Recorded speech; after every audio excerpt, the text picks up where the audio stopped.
اچھا ایک بات بتائیں علی بھائی، آج کے دور میں 2023 میں موجود ہے، سیٹلائٹ کا دور ہے اور ترقیوں کا دور ہے، کون سا ایسا جزیرہ ہے جو کہ دنیا سے غائب ہے؟ کیا وہ جزوی طور پہ حضرت تمیم داری کو دکھا دی گئی تھی؟ اللہ نے پردہ رکھا ہوا ہے کہ قرب قیامت وہ پردہ ہٹے گا، یا جیسے ساحل الدین صاحب بولتے ہیں کوئی پورٹل کھلے گا اور وہ پورٹل کے تھرو ظاہر ہے بھائی یاجوج ماجوج کہاں ہے؟ کہا جاتا ہے کہ کوئی زمین کا حصہ باقی نہیں رہے گا، اتنی لاشیں ہوں گی، تو وہ یاجوج ماجوج ایگزیکٹلی زمین پہ تو فزیکلی نظر نہیں آتے.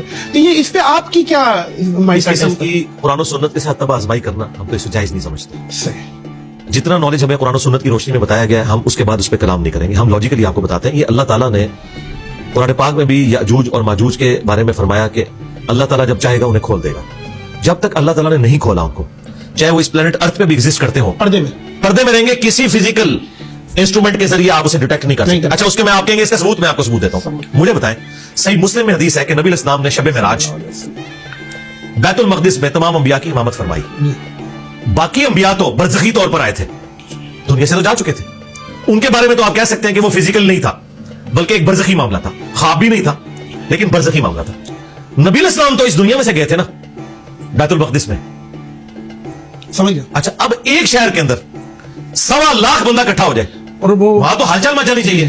یوروشلم میں تو چند سینکڑوں کی آبادی تھی، 1.25 لاکھ بندہ کہاں تھا؟ اس مسجد میں 1.25 لاکھ بندہ آ سکتا تھا؟ مجھے بتائیں. آج بھی نہیں آتا. ہاں یہ ماڈ ہے، برزخی ماڈ ہے. ٹھیک ہے. اب یہ اللہ تعالیٰ کے پردے ہیں، خدا کے لیے انہیں فزیکل ان پردوں سے نہ، یہ نہیں آپ کہیں گے کہ میں قبر کے اندر کیمرہ لگا لوں تو مجھے جو ہے وہ منکر نکیر نظر آئے. ایسا نہیں ہوگا. وہ اس فزیکل ورلڈ سے تعلق نہیں رکھتی. یہ علم غیب سے متعلقہ چیزیں ہیں اور علم غیب کا جو معاملہ ہے یہ نبی علیہ السلام کے بتانے پر ہم نے اس پہ عقیدہ رکھا ہے. اللہ تعالیٰ اپنے پیغمبروں کو علم غیب دیتا ہے اور وہ اس کی خبر امت تک پہنچاتے ہیں. علم غیب کا تعلق صرف پیغمبر تک ہے. بے شک بے شک. اچھا یہ بتائیے گا کہ جب دجال آ گیا، یاجوج ماجوج آ گئے، ساری چیزیں، اس زمانے میں ٹیکنالوجی اٹھ چکی ہے. ٹیکنالوجی کسی بھی طریقے سے ختم ہوئی ہے، تباہ ہوئی ہے. جو اٹامک بمز ہیں، گنز ہیں، جو بھی عام سب ختم ہو گیا. واپس ہم تلواروں پہ آ جائیں گے. یہ روایتیں ملتی ہیں کہ واپس تلواروں پہ. دیکھیں احادیث کے الفاظ سے یوں لگتا ہے کہ جیسے ان کے ٹیکنالوجی ختم ہو جو ہے وہ آپ 7 سال تک مسلمان چلائیں گے. مے بی ایسا ہو، مے ناٹ بی. اگر ملک ایٹم بم مار دے دنیا میں ٹیکنالوجی ختم. دیکھیں نہیں اتنی جلدی سیٹلائٹ ختم. اچھا اور جو لوگ کہتے ہیں ٹیکنالوجی ختم ہو جائے گی، یہ ان کی کیا اثر آئی ہے؟ May be may not be. اس کی وجہ یہ کہ آپ دیکھیں ہمارے پاس تو اس کے اپوزٹ دلائل بھی موجود ہیں. مثلا صحیح مسلم میں حدیث ہے، نبی علیہ السلام نے فرمایا کہ قرب قیامت میں جب دجال آئے گا نا تو پہلا دن 1 سال کا ہوگا، دوسرا 1 مہینے کا، تیسرا 1 ہفتے کا اور چوتھا نارمل، اور پھر نارمل دن شروع ہو جائیں گے. صحابہ کرام نے کہا جب 1 سال کا 1 دن ہوگا تو ہم نمازوں کا کیا کریں گے؟ آپ نے فرمایا تم اندازہ مقرر کر لینا. اب مجھے بتائیں گھڑی بننے سے پہلے کیا کوئی 1 سال کی نمازوں کا اندازہ مقرر کر سکتا تھا؟ لیکن آج گھڑی کی برکت سے ہم 24 گھنٹے کا دن رات کرتے ہیں. سورج افق کے علاوہ یوں چلتا ہے، آپ عشاء کی نماز پڑھ رہے ہوتے ہیں. ٹھیک ہے. تو بات یہ ہے کہ اس طرح کے ورڈکٹس دینا کہ یہ ہو جائے گا وہ ہو جائے گا، بھائی جب تک ہوتا نہیں ہے ہم کوئی رائے نہیں قائم کر سکتے. اور میں آپ کو ایک اور بات بتاؤں جو صحیح مسلم میں قتل دجال والی حدیث ہے، اس میں الفاظ ہیں کہ حضرت عیسیٰ ابن مریم کے سانس سے وہ پگھلے گا اور عیسیٰ ابن مریم مقام لد پہ اسے قتل کریں گے. مقام لد پہ 60s میں آ کے اسرائیل نے انٹرنیشنل ایئرپورٹ بنایا اور لوگ حیران تھے کہ یہاں پہ آ کے اس گاؤں میں بنایا، اس سے پہلے نہیں ایگزسٹ کرتا تھا. وہی ایگزیکٹلی اہم ممکن ہے کہ وہ اپنے چارٹر طیارے میں بھاگنے کی کوشش کرے اور عیسیٰ ابن مریم اس میں میزائل مارے، جس کو نبی علیہ السلام نے تیر سے تشبیہ دی ہے کیونکہ پھینکے ہوئے ہتھیار ہے نا.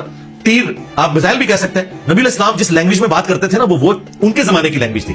آج کے زمانے میں اس کو ٹرانسلیٹ کرنے کے لیے نبی علیہ السلام نے اسی زمانے کی لینگویج کو استعمال کرنا ہے. آپ آج کے زمانے کی لینگویج نہیں یوز کر سکتے تھے، ورنہ آپ کی جو بیست خاصہ تھی جن لوگوں کی طرف انہیں تو وہ کمیونیکیشن گیپ تھا. یہ جو لوگ اعتراض کرتے ہیں نا جی قرآن کی جو لینگویج، قرآن اس لینگویج میں بات کرے گا جو اس زمانے کی لینگویج تھی، اس کو ہم نے انٹرپریٹیشن اس کی کرنی ہے. جیسے سورۃ الانفال میں ہے کہ پلے ہوئے گھوڑے تیار رکھو جہاد کے لیے.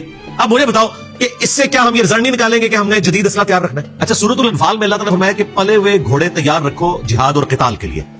تو اس کو آج کے دور میں آپ یہ ٹرانسلیٹ کریں گے کہ آپ نے جدید اسلحہ تیار رکھنا ہے. اس زمانے میں تو یہ لینگویج تھی.